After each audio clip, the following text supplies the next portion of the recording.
ब्रेकनंतर बातमी मनसे संदर्भातली आहे। राज ठाकरेंसोबत आम्ही मैत्रीच्या भूमिकेत आहोत। मनसे महायुतीत येण्याच्या चर्चेवर बावनकुळे वक्तव्य करतायत। भाजपला सोडणं ही उद्धव ठाकरेंची मोठी चूक आहे असं बावनकुळेंचं म्हणणं आहे। मुख्यमंत्री पदाकरता उद्धव ठाकरेंनी युती तोडली असं देखील बावनकुळेंनी पुनरुच्चार केलाय।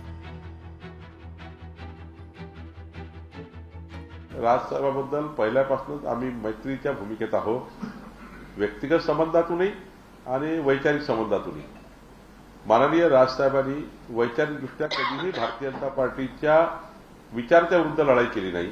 हिंदुत्वाचा विचार करून राजसाहेबांनी आपलं काम सुरू ठेवलं, आताही ते काम करतात आहे। तर वैचारिक आमचं साम्य आहे, त्यामुळे आम्ही कधीही राजसाहेबांचा मानच केला आहे, सन्मानच केला आहे आणि पुढच्याही काळात भारतीय जनता पार्टी राजसाहेबांचा सन्मानच करेल। या महाराष्ट्रामध्ये सर्वात मोठं राजकीय नुकसान जर कुणाचं झालं तर उद्धव ठाकरे साहेबांचं झालं। त्यामुळे निश्चितपणे कार्यकर्ते विचलित आहे। कार्यकर्त्यांना वाटलं की ती एक ब्लंडर मिस्टेक होती जी उद्धव ठाकरे साहेबांनी केली होती। महाराष्ट्राच्या राजकारणामध्ये कोणताही व्यक्ती असा म्हणेल की उद्धव ठाकरे साहेबांची ती चुकत होती 2019ची की एक मुख्यमंत्री पदाकरता आपण इतक्या मोठ्या विचाराचा पक्ष सोडायचा, महायुती तोडायची आणि वैचारिक पार्श्वभूमी असलेल्या लोकांसोबत जायचं।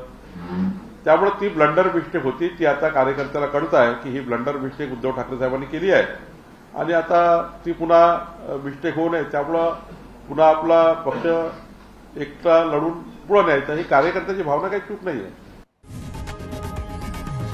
लोकशाही मराठी ऐका, पहा, जागरूक रहा।